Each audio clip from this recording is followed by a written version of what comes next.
Tulisan ini berdasarkan buku yang ditulis oleh Muhammad Asad Shihab, yang berjudul, Al-Alamah Muhammad Hasyim Asy'ari Wadiyu Labinati Istiqlali Indonesia.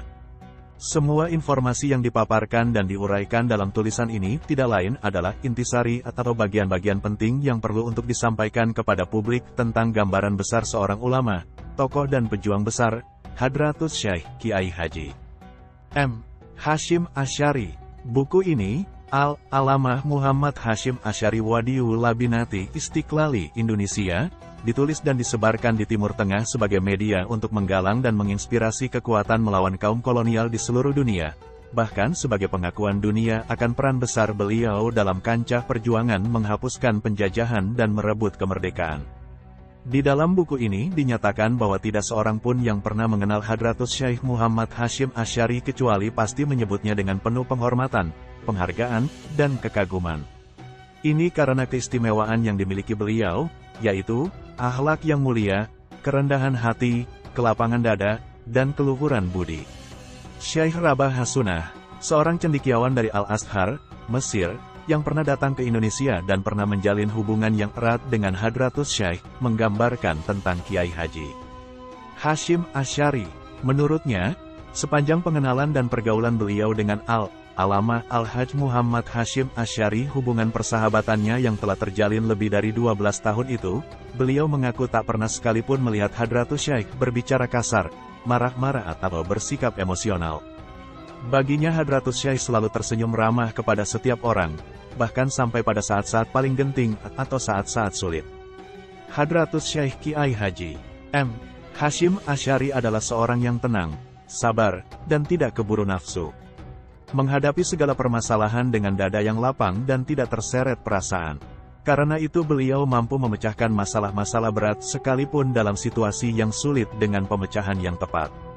Hadratus Syekh banyak bekerja, tetapi beliau melakukan pekerjaan-pekerjaannya dengan sabar dan tenang. Entah bagaimana beliau dapat menguasai perasaannya dalam situasi-situasi yang sulit.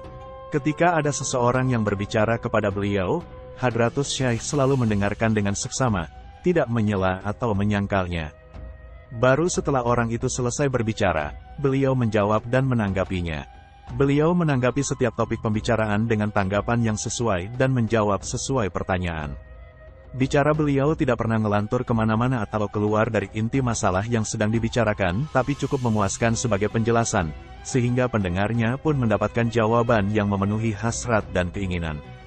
Hadratus Syekh tidak pernah merasa risih berdiskusi dengan pendengarnya atau orang yang beliau ajak bicara, justru beliau menyambutnya dengan senang hati dan beliau dalam diskusi semacam itu menemukan sesuatu yang dapat memberikan kesimpulan yang memuaskan bagi pembicara dan pendengarnya.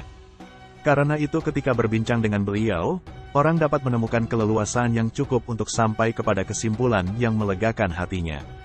Tidak sekedar mendengar dan mengangguk secara buta, Hadratus Syekh tak pernah sama sekali berkeinginan memaksakan kehendaknya kepada seseorang atau mengharuskan orang mengikuti pendapatnya. Akan tetapi senantiasa mendasarkan segala sesuatu atas musyawarah, saling pengertian, dan menghargai pendapat orang lain. Oleh sebab itu, Hadratus Syekh mampu menyatukan sedemikian banyak tokoh ulama. Beliau merupakan contoh yang baik dan tauladan ideal bagi lainnya. Inilah rahasia kebesaran beliau. Demikian penuturan dan pengakuan Syekh Rabah Hasunah tentang Hadratus Syekh Al-Hajj Muhammad Hasyim Asy'ari.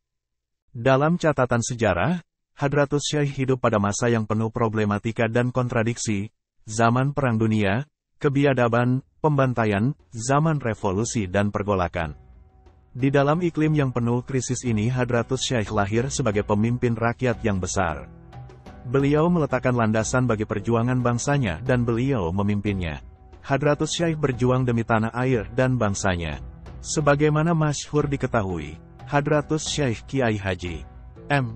Hasyim Asy'ari adalah pemimpin besar gerakan, organisasi Nahdlatul Ulama, yakni suatu organisasi massa yang sangat besar, yang sekaligus berperan penting dalam pergulatan politik di Indonesia. Pribadi Hadratus Syekh mempunyai kedudukan sendiri yang tinggi di hati jutaan umat Islam dan bangsa Indonesia. Beliau tidak memiliki pasukan perang yang besar, tidak menguasai posisi penting dalam pemerintahan yang dapat memaksakan kehendaknya terhadap orang lain, atau ditakuti orang karena kekuatannya. Di tangannya hanya ada niat yang tulus, tidak memiliki apa-apa selain keikhlasan kepada agama, bangsa dan negaranya serta orang-orang yang memiliki visi misi yang sama. Dalam masa penjajahan Belanda, tak sekalipun Hadratus Syekh pernah bekerja sama dengan pihak kolonial Belanda, justru sebaliknya, beliau menghadapinya. Di zaman penjajahan Jepang beliau pun tidak pernah mengambil muka terhadap pemerintah Jepang. Lalu di masa kemerdekaan beliau pun menolak segala jabatan dan kedudukan. Sikapnya jelas dan diketahui banyak orang. Demikianlah gambaran besar sosok Hadratus Syekh. Maka tak heran kalau beliau mendapat kecintaan dan penghargaan yang tinggi luar biasa dari rakyat. Ketika Hadratus Syekh Muhammad Hasyim Asy'ari mengajar atau dalam keadaan berbicara di depan umum, beliau selalu menanamkan tentang persatuan umat Islam seluruhnya adalah seperti satu bangsa yang tak terpisahkan. Setiap muslim harus menjaga saudara-saudara muslim lainnya, tidak peduli seberapa jauh mereka, dan selalu membela muslim dimanapun mereka berada. Setiap muslim juga harus melawan para penjajah dan kaum yang tak mempercayai Tuhan. Hadratus Syekh memiliki relasi hubungan yang luas dan melakukan surat menyurat dengan banyak pemimpin dunia Islam selama periode itu.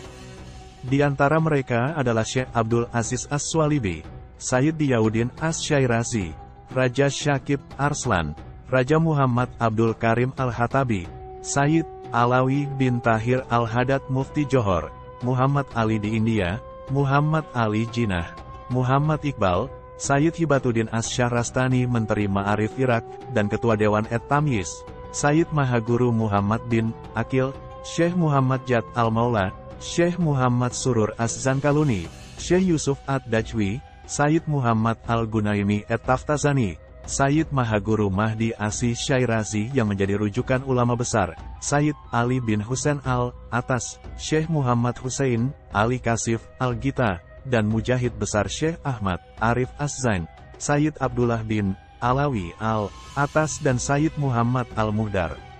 Ketika Raja Abdul Karim Al-Hatabi merebut kemerdekaan dari Prancis dan Spanyol yang terkenal pada tahun 1924 di Maroko dan pada tahun yang sama Sultan Basyah Al-Atrash melawan Prancis di Suriah, Al-Hajj Muhammad Hasyim Asy'ari mengambil peran aktif dan tindakan positif, yaitu menunjukkan solidaritas umat Islam di Indonesia dengan mendukung apa yang dilakukan oleh Raja Abdul Karim dan Raja Basyah Al-Atrash.